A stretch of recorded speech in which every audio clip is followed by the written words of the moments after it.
Seigneur. J'ai foi en toi. Oui, j'ai foi en toi. Je le crois, tu me guéris. Je le crois, toi seul me suffis.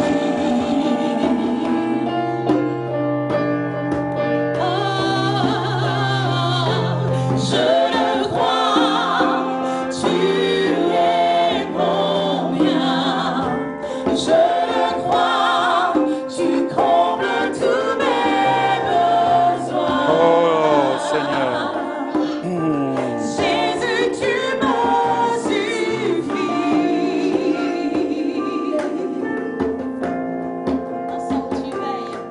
Tu veilles. Amen. On peut acclamer le Seigneur ensemble? Je peux me mettre ça.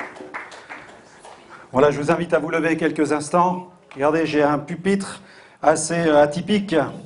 Il est sympa, mon pupitre, hein? Gloire à Dieu. On va se lever ensemble, vous l'avez compris?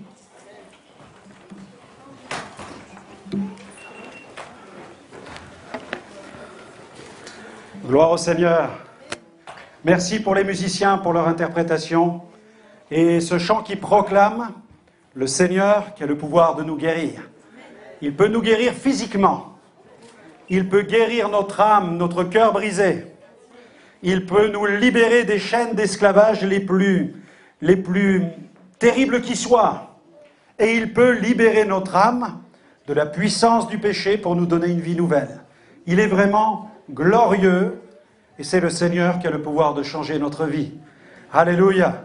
Et j'aimerais vous encourager véritablement à établir le contact avec Dieu directement par la prière. Je vous invite à lever vos mains vers le ciel parce que le Seigneur est déjà là. Il est tout puissant. Il est présent et il veut manifester sa puissance de façon tangible parmi nous en touchant les corps, en touchant les âmes, en touchant les esprits. Il est présent parmi nous et il veut glorifier le nom de Jésus. Nous te prions, Seigneur, de manifester ta gloire dans cet endroit. Te prions de visiter les cœurs. Tu connais chacun, tu connais chaque personne qui est venue dans cet endroit et nous te prions, Seigneur, de te révéler profondément dans le cœur de chacun, afin que ceux qui sont venus cet après-midi puissent goûter que tu es bon, que tu es puissant, que tu es saint et que tu es le Dieu qui veut les sauver. Manifeste ta gloire, manifeste ta puissance, confirme ta parole, l'évangile de la grâce de Dieu. Seigneur, confirme-le cet après-midi par des signes, des prodiges et des miracles, par des vies libérées et transformées. Tous ensemble, nous voulons te donner toute la gloire. Acclamons ensemble le Seigneur. Alléluia. Gloire au Seigneur. Je vous invite à prendre place. Si vous avez la Bible, à l'ouvrir avec moi dans l'évangile de Luc au chapitre 13. Si vous n'avez pas la Bible, tout simplement, écoutez ce récit étonnant qui met en scène une femme qui va faire l'expérience d'un miracle parce qu'elle va rencontrer Jésus, elle va faire la connaissance de Jésus, et cette connaissance du Seigneur va se faire au travers d'une parole, d'un geste, de l'onction du Saint-Esprit. Elle va expérimenter le miracle de Dieu et sa vie va être totalement transformée. Luc 13, verset 10, la Bible dit « Jésus enseignait dans une synagogue le jour du sabbat, et voici, il y avait là une femme possédée d'un esprit qui la rendait infirme depuis 18 ans. Elle était courbée et ne pouvait aucunement se redresser. Lorsqu'il la vit, Jésus lui adressa la parole et il lui dit « Femme, tu es délivrée de ton infirmité. » Et il lui imposa les mains. À l'instant, elle se redressa et glorifia Dieu. Mais le chef de la synagogue, indigné de ce que Jésus avait opéré cette guérison un jour de sabbat, dit à la foule, « Il y a 6 jours pour travailler, venez donc vous faire guérir ces jours-là, et non pas le jour du sabbat. » Hypocrite, lui répondit le Seigneur. Est-ce que chacun de vous, le jour du sabbat, ne détache pas de la crèche son bœuf ou son âne pour le mener boire? Et cette femme, qui est une fille d'Abraham et que Satan tenait liée depuis 18 ans, ne fallait-il pas la délivrer de cette chaîne le jour du sabbat? Tandis qu'il parlait ainsi, tous ses adversaires étaient confus et la foule se réjouissait de toutes les choses glorieuses qu'il faisait. Amen. Amen. Gloire à Dieu, c'est la multiplication des pupitres. J'aimais bien celui-là quand même, il était quand même sympa. Hein? Gloire à Dieu. Dans ce passage, nous avons, en quelque sorte, une preuve miraculeuse. Cette femme touchée par la puissance de Dieu va constituer une preuve de la réalité du royaume de Dieu. Tout le monde était dans la synagogue, elle glorifia Dieu. À ce moment-là, mes amis, la puissance de Dieu tombe sur cette femme. Elle se lève d'un bond, elle commence à brandir ses béquilles, elle vient jusque dans l'allée, elle traverse le chapiteau en jetant ses béquilles, elle arrive sur l'estrade, elle me saute dans les bras devant son mari éberlué qui était en train de voir sa femme touchée par la puissance du Saint-Esprit. Alléluia! Gloire au Seigneur. Oui, on peut acclamer le Seigneur. Et quand j'ai tourné mon regard vers cet homme, j'ai vu l'homme assis. Il pleurait. J'ai lancé l'appel immédiatement, il s'est avancé sur le devant. Il a donné sa vie au Christ ce jour-là. Et quelques mois plus tard, le pasteur m'a fait la joie de m'inviter pour que je puisse le plonger dans les eaux du baptême. La Bible dit que Jésus prêchait la bonne nouvelle du royaume de Dieu. Il allait de lieu en lieu, il faisait du bien, délivrant tous ceux qui étaient sous l'empire du diable, car Dieu était avec lui. Jésus était oint du Saint-Esprit et de force, à tel point que les malades se jetaient contre Jésus. Une force sortait de lui, et les malades étaient guéris. Les maladies quittaient les corps, les démons quittaient les possédés. Et hommes et femmes qui plaçaient leur foi en Jésus faisaient l'expérience d'une vie nouvelle, d'une nouvelle naissance. Et ils entraient dans le royaume de Dieu. Ils devenaient des membres du royaume éternel de Dieu. Alléluia. Dieu désire que vous puissiez entrer aussi dans le royaume de Dieu. Dieu désire vous guérir, Dieu désire vous libérer. Mais il désire par-dessus tout que vous deveniez membre de son royaume, citoyen de la maison de Dieu. Dieu veut faire de vous des nouvelles créatures. Et l'apôtre Paul le proclamait, si quelqu'un est dans le Christ, il est une nouvelle créature. Les choses anciennes sont passées, voici, toutes choses sont devenues nouvelles. Voyons ce texte.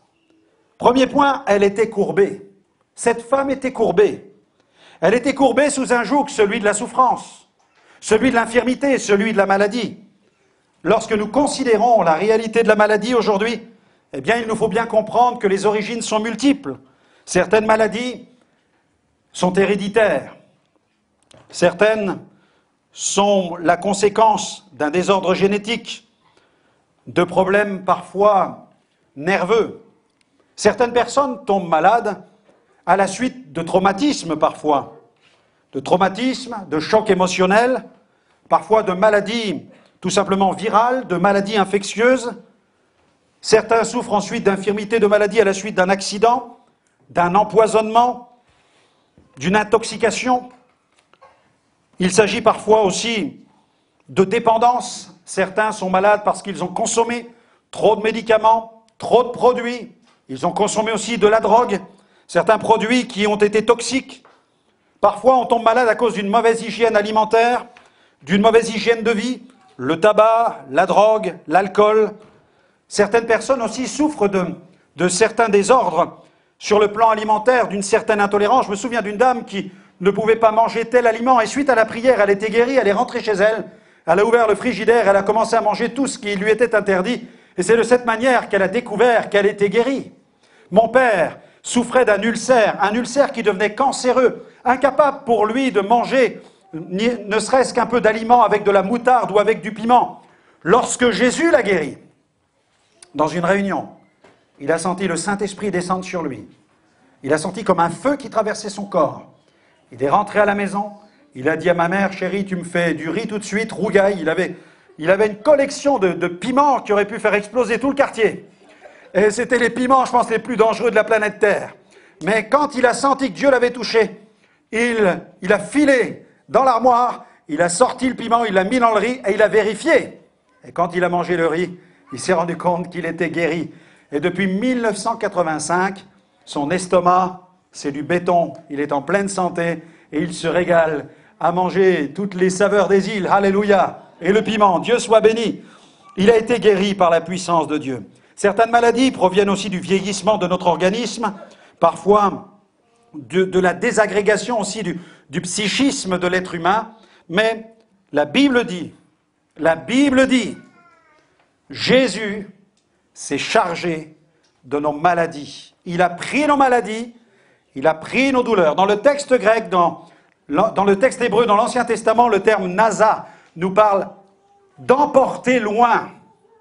Jésus est mort sur la croix, il a porté nos péchés, il a pris sur lui la peine de nos péchés, et en prenant la peine de nos péchés, il a emporté loin nos maladies. Alléluia. Cet après-midi, placez votre foi dans l'œuvre accomplie par Dieu. Je me suis habillé rapidement, je me suis enfui, j'ai erré pendant plusieurs heures. Et puis vers 9 h du matin, j'ai commencé à croiser un groupe de jeunes qui distribuaient des tracts concernant la foi en Jésus. Et l'un de ces tracts parlait d'un chef de gang qui s'était converti à Jésus. Il s'appelle Nicky Cruz. Quand j'ai lu l'histoire d'un chef de gang qui s'était tourné vers le Christ, j'ai pensé que c'était un canular, que c'était une arnaque. Je me suis dit, comment un chef de gang qui est dans l'alcool, dans la drogue, qui est dans toutes sortes de trafics, a-t-il envie de devenir un moine ou un curé? Pour moi, le christianisme, c'était moine, c'était curé, bonne sœur. Je n'avais pas compris que le monde évangélique était un monde différent du catholicisme dans lequel moi j'évoluais. Et c'est alors que, par 3 fois ce matin-là, on m'a tendu un tract, et j'ai compris que Dieu avait un rendez-vous avec ma vie. Et ensuite, je suis allé dans cette église, j'ai entendu la bonne nouvelle. Le pasteur a proclamé l'évangile. J'ai répondu à l'appel, il a prié pour moi. Le ciel s'est ouvert, il est tombé sur ma vie, j'ai été visité, j'ai été délivré, les démons m'ont lâché, le Saint-Esprit est entré en moi. Et j'ai été transformé en sortant de cette église ce soir-là, et je suis rentré à la maison proclamer la bonne nouvelle dans le salon de divination de ma mère. Ma mère m'a vu entrer, proclamer le nom de Jésus. Une sorcière qui était avec elle est tombée par terre, parce que j'avais proclamé le nom de Jésus. J'ai découvert le choc qu'il y a entre le royaume des ténèbres et le royaume de Dieu. Le royaume des ténèbres existe, le royaume de Dieu existe. Mais je suis là pour vous dire que le royaume de Dieu est supérieur au royaume des ténèbres. Alléluia. Gloire au nom de Jésus. Et de cette manière, ma mère a entendu l'évangile. Elle s'est convertie, elle a fermé son cabinet de consultation, elle a détruit tous les objets de divination. Mon père est allé aussi écouter l'évangile, il était guéri de son ulcère cancéreux. Mon frère, qui consommait de la drogue et de l'alcool, est allé aussi écouter. Lui aussi, il a été libéré, ma sœur a été délivrée des démons. En quelques jours, toute la famille est venue à Jésus. Nous avons expérimenté la puissance de Dieu. Nous étions sous le joug de la maladie, sous le joug de la souffrance, sous le joug des ténèbres et sous le joug du péché. Mais Dieu nous a délivrés. Sans Christ, nous sommes et nous ployons sous le joug du péché. Quelqu'un dira, vous savez, la Bible, elle parle, on parle souvent, nous les prédicateurs, du poids du péché. Et un jour, dans une réunion d'évangélisation, un pasteur prêchait sur le poids du péché. Et quelqu'un dans la salle a dit, moi, pasteur, je ne ressens pas le poids du péché dont vous parlez. C'était quelqu'un qui ne connaissait pas Jésus. Je ne ressens pas le poids du péché. Le pasteur lui a dit, vous savez, monsieur, quand quelqu'un est mort, mettez-lui un poids de 200 kilos sur le ventre. Il ne sentira pas le poids de 200 kilos. Quand on est mort, on ne sent pas le poids du péché.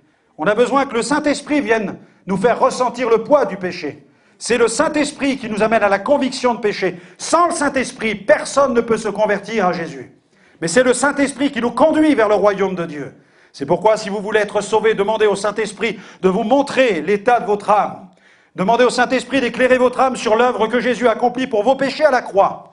Et vous allez réaliser qu'il a versé son sang pour que vous soyez purifiés de vos péchés, que la chaîne du péché qui vous emprisonne soit brisée, et qu'ainsi vous soyez délivrés par la puissance de Dieu. Elle était courbée, mais la Bible dit, cette femme se redressa. Alléluia. Elle se redressa grâce à quoi? Grâce à l'onction de Jésus. La Bible dit, lorsqu'il la vit, il y avait la foule dans la synagogue, mais Jésus a vu cette femme. Il a discerné à travers l'auditoire. Tout à coup, le Saint-Esprit l'a poussé à regarder cette femme et il a vu en elle le démon qui la tenait. Et dans la synagogue, tout à coup, il a prononcé cette parole. Il a pris autorité sur le démon. Lorsqu'il la vit, il lui adressa cette parole. « Femme, Tu es délivré de cette infirmité. Tu es délivré. Il a proclamé une parole ointe, chargée de la puissance du Saint-Esprit. Et mes amis, cette parole a commencé à faire son œuvre dans son cœur, parce qu'elle l'a reçue. La parole a été plantée dans le cœur de cette femme, et cette parole a touché en plein dans le mille le démon qui la tenait. Et le démon a dû lâcher prise. Il lui imposa les mains, et elle se redressa. Jésus guérissait en proclamant des paroles remplies de la puissance de l'Esprit. Il disait à l'aveugle, « Ouvre tes yeux ». Il commandait aux sourds d'entendre. Alléluia. Il disait aux boiteux, « Lève-toi et marche ». Il commandait aux morts de revenir à la vie. « Talita kumi », lève-toi et marche. Ananias a été utilisé par le Seigneur. Et logiquement, le nom de Jésus. Mes amis, Dieu est un Dieu bon. Dieu est un Dieu plein de grâce. Jésus, la Bible nous dit que Jésus même parfois guérissait tous les malades. Il ne faisait pas une visite en disant « Est-ce que toi tu as péché? Est-ce que tu as respecté toute la loi de Moïse? Est-ce que tu aurais à un moment transigé sur tel ou tel commandement ?» Vous savez, personne ici n'est parfait. Et dans les foules qui venaient écouter Jésus, tous ceux qui l'écoutaient avaient des défauts, avaient des péchés. Mais Jésus manifestait le royaume de Dieu et la compassion de Dieu en guérissant tous les malades. Il m'est arrivé de voir un extrémiste musulman être touché par la puissance de Dieu. Lorsque nous étions dans le nord du Togo, dans la ville d'Atakpamé, ce jour-là, quelque chose s'est produit avec un homme qui était musulman et hostile à la foi chrétienne. Il est venu dans la foule, il y avait 25 000 personnes. Il est venu dans la foule et cet homme était infirme de la jambe gauche et il a traversé la foule en m'injuriant. Moi je ne l'entendais pas parce que vous savez quand il y a 25 000 Africains qui font la fête et qui célèbrent le Seigneur, il faut vraiment le faire pour se faire entendre. Mais l'homme hurlait, il traversait la foule, il voulait atteindre l'estrade, m'arracher le micro et dire à tous ces gens-là que le seul chemin c'était Mahomet. Et cet homme il a traversé la foule et il frappait les gens. Et tout à coup, mes amis, la puissance de Dieu est tombée sur lui. Et il a été guéri de son infirmité. Quand il est arrivé sur le podium, 2 pasteurs s'approchent de moi avec cet homme au milieu. L'homme, c'était comme si on l'avait branché sur le 250 000 volts. Il était comme ça. On lui a donné un micro et il a dit « Voilà qui j'étais avant. Mais voilà ce qui vient de se passer. La puissance de Dieu est tombée sur moi. Et maintenant, je suis guéri. » Et il dit « Je le déclare publiquement. Jésus est le Fils de Dieu. » Alléluia. Mes amis, quand un musulman crie que Jésus est le Fils de Dieu, c'est que Jésus, le Fils de Dieu, s'est révélé à lui et qu'il lui a donné la preuve qu'il est vivant et qu'il est réel. Et cet homme, guéri de son infirmité, sautait sur l'estrade et déclarait que Jésus est vraiment le Fils de Dieu. Mes amis, nous aimons les musulmans, nous aimons les bouddhistes, nous aimons les shintoïstes, les catholiques, les protestants, nous aimons les athées, nous aimons les agnostiques, nous aimons tous les hommes. Les chrétiens aiment tous les hommes. Mais nous savons qu'il n'y a qu'un seul chemin. Jésus a dit, je suis le chemin qui mène au Père. Je suis le chemin, la vérité et la vie. Nul ne vient au Père que par moi. Alors vous tous qui êtes là, si vous n'avez pas encore fait la paix avec Dieu, c'est le moment de dire, je voudrais recevoir Jésus pour être sauvé de mes péchés. Je voudrais me redresser et quitter la prison du péché. Et nous allons prier ensuite pour que plusieurs puissent quitter la prison de la maladie, de l'infirmité, quitter la prison des démons. Nous croyons que le Seigneur est vivant, qu'il est présent ici et qu'il veut confirmer sa parole par des signes, des miracles et des prodiges. Alléluia. Je vous invite à prier quelques instants pendant qu'un pianiste peut me rejoindre pour m'accompagner avec un fond musical. Seigneur, merci pour ta parole. Merci pour ta présence. Merci pour l'évangile du royaume. Seigneur, je te prie pour tous ceux qui sont venus cet après-midi et qui ont besoin de faire la paix avec toi afin que dans ce lieu, plusieurs puissent véritablement te rencontrer et être sauvés de leurs péchés. Seigneur, étends tes mains. Étends tes mains. Alléluia.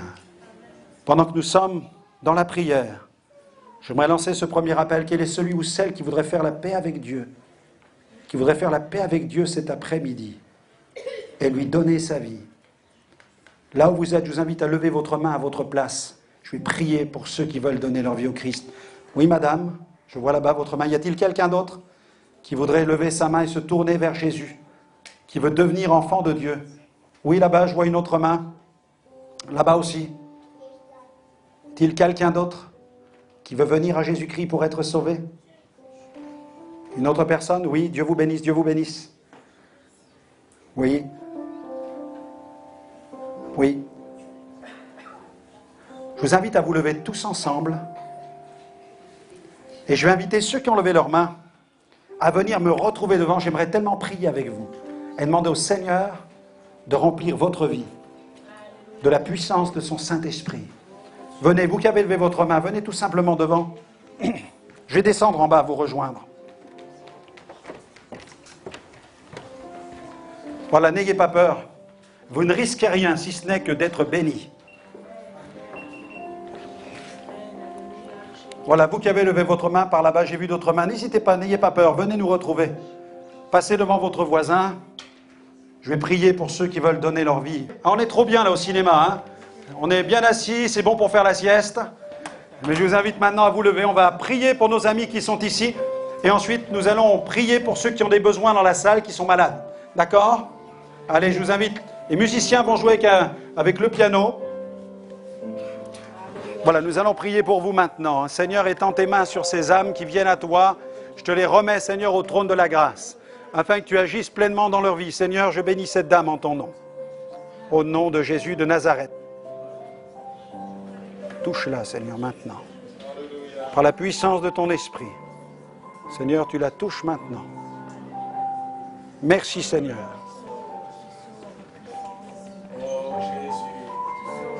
Shamaya shakarabaya sende.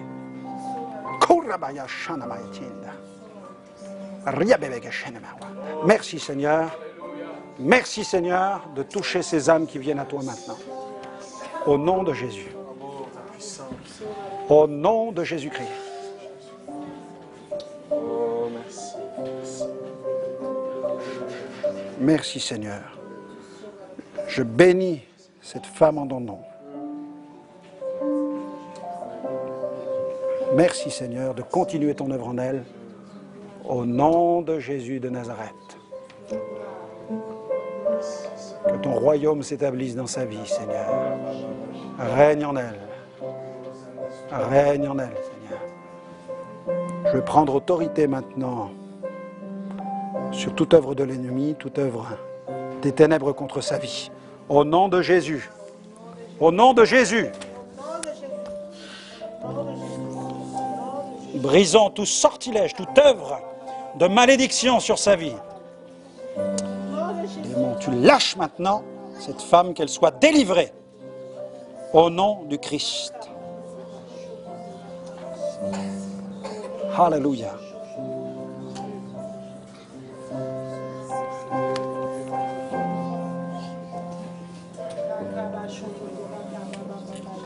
Sois délivrée au nom de Jésus.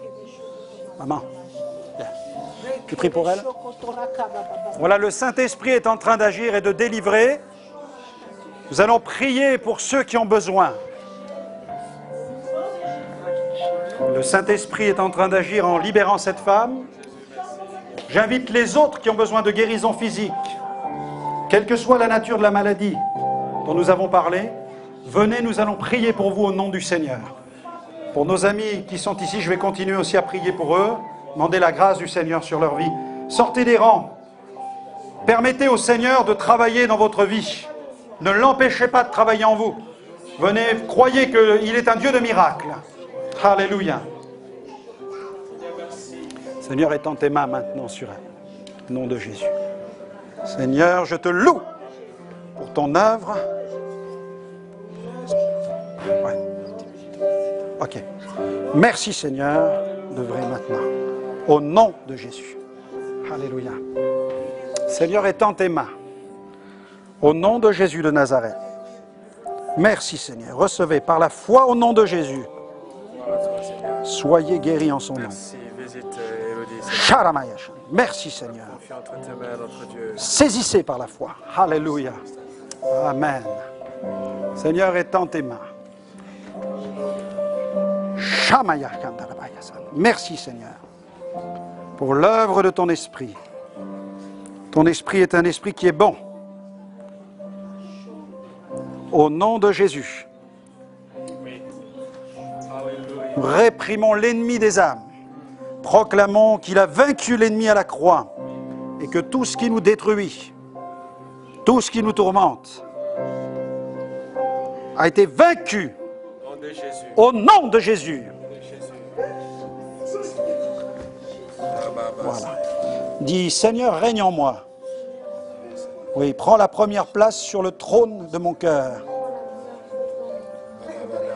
Sois mon roi. Purifie-moi. Lave-moi. Au nom de Jésus.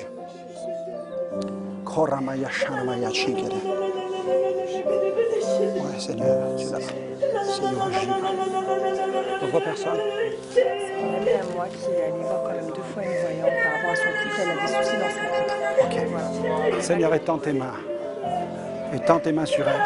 Ce matin, à la célébration dominicale que nous avons, notre culte dominical, tous les dimanches au numéro 25 rue Fondary. Mais ici au théâtre, au cinéma, pardon, nous serons ici dans 2 semaines. Donc il y a des invitations pour le 25 septembre. C'est un dimanche sur 2. Donc, nous voulons nos rendez-vous dimanche dans 2 semaines, le dimanche 25 à 15h30 au plus tard, parce qu'on est là déjà à 15h. Vous pourrez arriver à 15h, il n'y a aucun problème. À 15h30 pile, nous démarrons. Et encore là, nous aurons un temps formidable de passer du moment devant le Seigneur. Amen. Pour être béni par lui. Yes, Amen. praise God. Voilà, donc nous vous donnons rendez-vous à ces différents, en vous donnant ces différentes possibilités.